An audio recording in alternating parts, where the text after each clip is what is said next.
स्वागत है आप सभी लोगों का मेरे चैनल S2T में। आज के शो कैमरा ट्यूसडे में हम बात करेंगे सोनी RX0 Mark II के बारे में। तो आइए जानते हैं। तो सबसे पहले ये समझिए ये Mark II है, तो यानी कि सेकंड अटेम्प्ट है। पहली बार जब सोनी ने बनाई ये उतना चला नहीं। तो ये समझिए कि इसमें खास क्या है। जैसे कोई भी चीज़ बनता है तो उसका एक USP होता है, यानी कि यूनिक सेलिंग पॉइंट। तो इसका क्या है यूनिक सेलिंग पॉइंट, आप ये समझिए इस साइज़ में ऐसा कैमरा में कोई कैमरा भी मार्केट में नहीं आता किसी भी मैन्युफैक्चर का जिसमें एक बड़ा सेंसर हो। जनरली सब लोग मोबाइल फ़ोन के सेंसर का इस्तेमाल करते हैं। यहाँ पे जो सेंसर है वो 1 इंच है। 1 इंच सेंसर समझिए लगभग माइक्रो फोर थर्ड के साइज़ का होता है। जनरली इसको 2.4x 2.7x क्रॉप माना जाता है। तो काफ़ी बड़ा सेंसर है। मतलब अगर आपको एक बड़ा सेंसर का फील चाहिए तो सिर्फ यही आपके पास है। ये इसका सबसे बड़ा यूनिक सेलिंग पॉइंट है। इसका वर्जन 1 जो था उसमें 4K था, लेकिन समस्या ये थी कि 4K वो रिकॉर्ड नहीं करता था। आपको एक एक्स्ट्रा फैंसी रिकॉर्डर खरीदना पड़ता या लाइव कैप्चर कार्ड खरीदना पड़ता, तभी आप उससे निकाल पाते 4K। यहाँ पे उन्होंने वो समस्या को सॉल्व कर दिया। अब ये खुद से 4K रिकॉर्ड कर पाता है। और फिर इन्होंने इसमें माइक्रोफोन इनपुट दिया है, जो कि बहुत अच्छी बात है। फिर आप काफ़ी लोगों ने आपने सुना यार गोप्रो में भी लगता है, बात सही है, लेकिन गोप्रो में आपको एक एक्स्ट्रा चीज़ खरीदना पड़ता है। 3,500 से 5,000 का आपको एक एडाप्टर खरीदना पड़ता है और एक एक्स्ट्रा फजीयत हो जाता है। यहाँ पे वो फजीयत नहीं होगा। फिर आप ये समझिए कि ये पहला एक्शन कैमरा है जिसमें फ्लिप अप स्क्रीन है। और आप बोलोगे यार एक्शन कैम में फ्लिप अप स्क्रीन क्यों चाहिए, वो आप इसलिए समझिए जैसे मान लिया आप कैमरा सामने रखे हो, आप फोकस मतलब फ्रेम में तो हो, ये एकदम बात सही है, उसमें आपको कोई डाउट नहीं। लेकिन आप यहाँ हो, यहाँ हो, यहाँ हो, वो देखने के लिए आपके पास इस तरह का फ्लिप अप स्क्रीन होना ज़रूरी है। मतलब जिसमें आप खुद को देख सकें। मैं देख पाता हूँ, इसीलिए मुझे पता है कि मैं बहुत ऐसे ना चला जाऊँ, ये मुझे पता है। लेकिन अगर आपका स्क्रीन नहीं हो तो आपको नहीं पता चलेगा। और इसका एक साइज़ का देखेंगे आप, देख लीजिए Mark 7 के ऊपर आप लगा सकते हो। एक मतलब काफ़ी छोटा है, मतलब ये एक्शन गोप्रो से भी छोटा है। तो ये है, तो ये एक्शन कैमरा नहीं है। ये बात मैं आपको समझाना चाहूँगा, बहुत ध्यान से आप सुनिए इस बात को कि ये एक्शन कैमरा अगर आप सोच रहे थे खरीदने के लिए, इसको आप नहीं उससे कंपेयर कर सकते। क्यों? सबसे पहला रीज़न है कि 4K 60 फ्रेम पर सेकंड गोप्रो में पहले से ही आता है। और आप ये आज खरीद सकते हैं, 1-2 साल पुराना हो गया। और कई सारे और आते हैं जिसमें 4K 60 फ्रेम पर सेकंड। अगर आप एक्शन कुछ कर रहे हैं तो आप चाहिए 60 फ्रेम पर सेकंड, तब फ़र्क पड़ता है। ऐसा नहीं है कि 60 फ्रेम पर सेकंड मतलब आपके लिए कोई फ़र्क नहीं पड़ता। और आजकल के सारे कंप्यूटर मॉनिटर से लेकर टीवी मॉनिटर तक भी 60 फ्रेम पर सेकंड दिखा सकते हो। तो एक अलग तरह की फ्लूइडिटी आती है। तो वहाँ पे तो सवाल ही नहीं है, वो इसीलिए अपने पर। दूसरा, जनरली ये सारे जो कैमरा आते हैं, एक्शन कैमरा है, चाहे गोप्रो हो चाहे येटी हो, ये सब जनरली काफ़ी वाइड देता है। तो काफ़ी बड़ा एरिया आप देख सकते हैं, लगभग इतना बड़ा आप देख सकते हो। जब सोनी का बात करेंगे वो इतना है, अभी भी वाइड है, ऐसा नहीं है कि ये नैरो है, लेकिन एक्शन कैमरा के कंपेयर में नहीं है। तो उसका एक और फायदा भी होता है कि एक्शन कैमरा को ना स्टेबलाइज करने का उतना ज़रूरत नहीं पड़ता है। सोनी को ज़रूरत पड़ेगा क्योंकि वो इतना नैरो एरिया में देख रहा है। मतलब इसके कंपेयर में नॉर्मल DSLR से देखेगा तो बहुत वो वाइड लगेगा, लेकिन ये सब लगभग 180 डिग्री तक चले जाते हैं। तो इस कारण से समझ लीजिए वाइड एंगल ना होना काफ़ी फजीहत वाला बात है। आप मतलब सिर्फ दिखा रहे हैं उस तरफ, ज़रूरी नहीं है कि आप मतलब फ्रेम में आ गए, आप मिस कर सकते हैं, आप ऐसा हो सकते हैं। तो इसीलिए मैं इसको बोल रहा हूँ कि ये एक्शन कैमरा की तरह मत सोचिए। फिर आता है कि इसमें जो इमेज स्टेबलाइजेशन है, जो सोनी बार बार कह रहा है कि इमेज स्टेबलाइजेशन, वो समझिए कर क्या रहा है सोनी ने इस कैमरे के अंदर जायरोस्कोप डाल दिया, एक्सेलेरोमीटर डाल दिया, ठीक है। और उसका डेटा जो है वो वीडियो में मेटा डेटा के तौर पर डाल दिया जा रहा है। मतलब वीडियो में डेटा डाला होगा, ठीक है, बहुत बढ़िया। लेकिन उसका कैमरा कुछ नहीं करता। ये बात समझिए, अगर कैमरा से आप SD कार्ड निकाल के डायरेक्ट वो वीडियो देखना चाहेंगे, कुछ नहीं मिलेगा। मतलब वीडियो मिलेगी, सब काम होगा, लेकिन इमेज स्टेबलाइज नहीं आएगी। ये बात पे ज़रूर ध्यान दीजिए, ज़रूर ध्यान से समझिए कि अगर आप SD कार्ड निकाले, कंप्यूटर में डाल दिए, आपका वीडियो स्टेबलाइज नहीं है और ना ही आप उसको स्टेबलाइज कर सकते हैं कंप्यूटर पे। अभी तक तो कोई ऐप नहीं निकला है।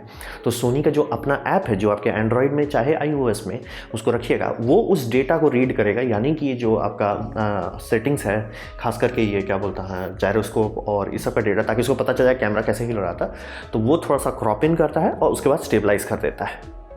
तो वैसा करने के लिए आपको एक एक्सटर्नल ऐप होना चाहिए। मतलब यानी आपके पास अगर स्मार्टफोन नहीं है तो ऐसा नहीं कि जो सोनी से फुटेज आ रहा है वो बहुत ज़्यादा ख़राब है, लेकिन ये सब उससे ज़्यादा बेटर देगा। क्योंकि अगर स्टेबलाइजेशन आपको डायरेक्ट चाहिए, मतलब कैमरा से मैंने कार्ड निकाला स्टेबलाइज है, वैसा सोनी नहीं कर सकता है।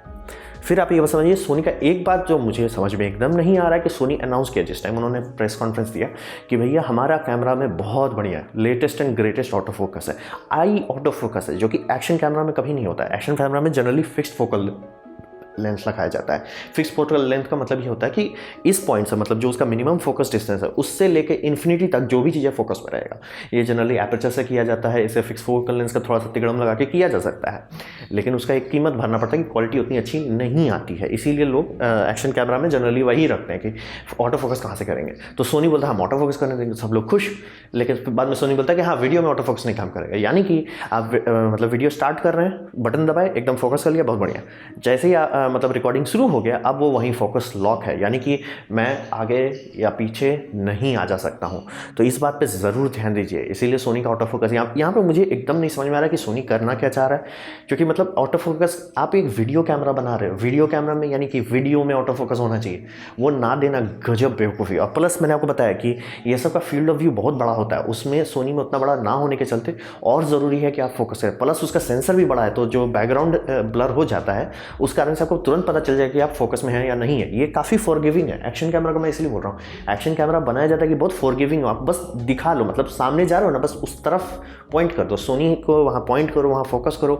हाँ, लेकिन आप इसको समस्या को सुलझा सकते हैं अगर आप उसमें रेंज फोकस एक्टिवेट कर देते हैं। उसमें भी यही है कि मतलब अगर आप 1 मीटर से इन्फिनिटी तक हो वो फोकस है, 1 मीटर से कम हो, 1 मीटर से लेकर 20 अराउंड के ये 80 सेंटीमीटर के रेंज में आप आराम से ये कर सकते हो। ठीक है भैया, इस दरमियान आपका आराम से फोकस में रहेगा, लेकिन इससे बाहर मत जाइएगा। तो उसे रेंज फोकस करके आप बाईपास कर सकते हैं, इन्फिनिटी वाला लगा के आप कर सकते हैं, लेकिन फिर तब क्वालिटी उतनी अच्छी नहीं मिलेगी। इसीलिए ये एक डिफेक्ट है, मतलब क्योंकि आपने खुद बोल रहे हैं, मतलब खुद प्रेस कॉन्फ्रेंस में अनाउंस कर रहे हैं आई ऑटो फोकस, आप दे नहीं रहे हो तो फिर उसका क्या मतलब है।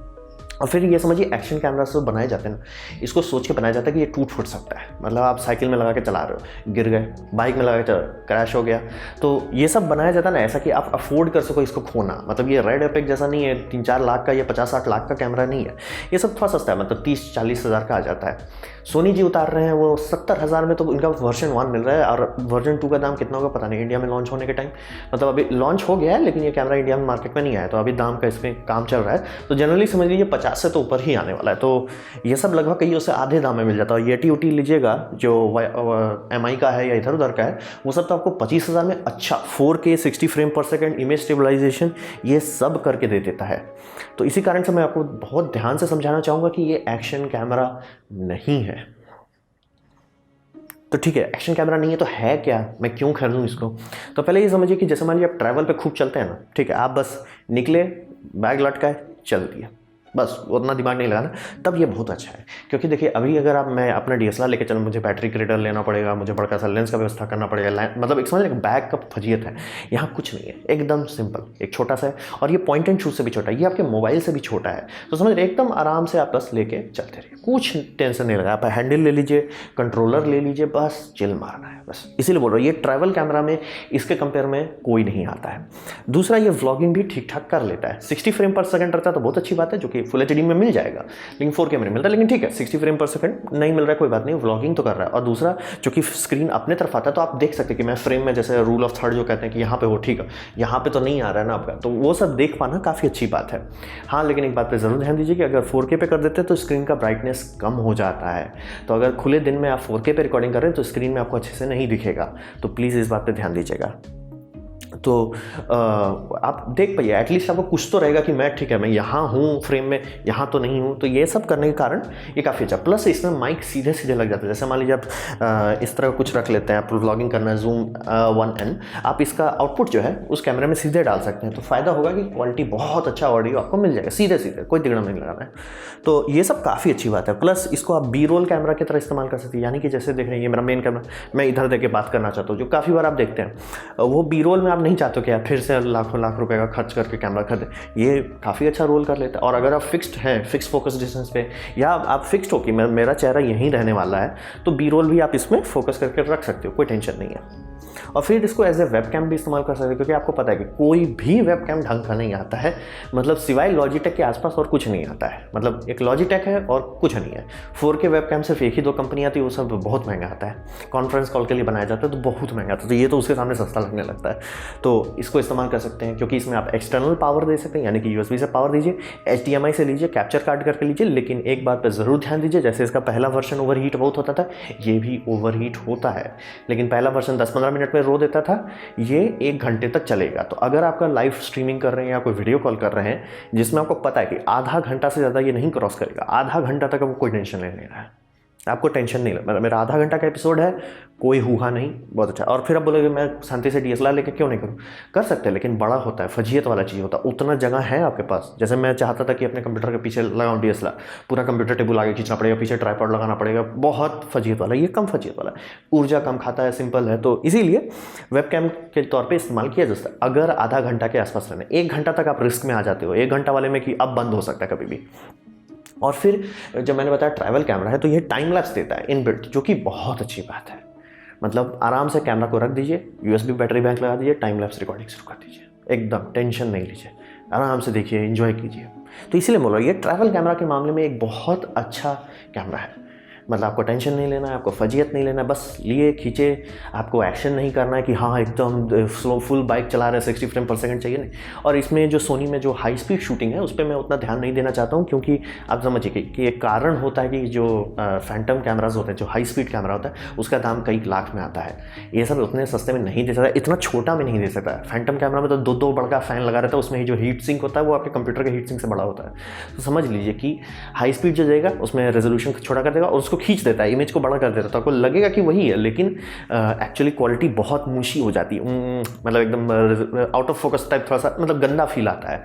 तो अच्छा है, ऐसा नहीं है कि कुछ नहीं से तो बहुत बढ़िया है, लेकिन उस पर आप भरोसा करके मत कीजिए कि अगर आपको कोई दिखा दिया कि ये हाई स्पीड कैमरा है, ये नहीं है। अगर मैं आपको ढंग का हाई स्पीड कैमरा दिखा दूँ तो आप तुरंत बदल दोगे, क्योंकि ढंग का हाई स्पीड का 500 फ्रेम पर सेकंड और इसका 900 फ्रेम पर सेकंड, दोनों में बहुत बड़ा अंतर है। तो इस कारण से इस बात पर जरूर ध्यान दीजिए कि इसीलिए मैं हाई स्पीड पर फोकस नहीं कर रहा हूँ कि वो है ठीक है, मतलब बच्चे लोग खेल रहे हैं, आप उसका रिकॉर्डिंग कर लिए, ठीक है, बल्ले बल्ले, लेकिन ऐसा फोकस करके मत जाइए कि नहीं ये हाई स्पीड कैमरा, नहीं, ये नहीं, ये एक बस सिंपल सा ट्रैवल कैमरा है।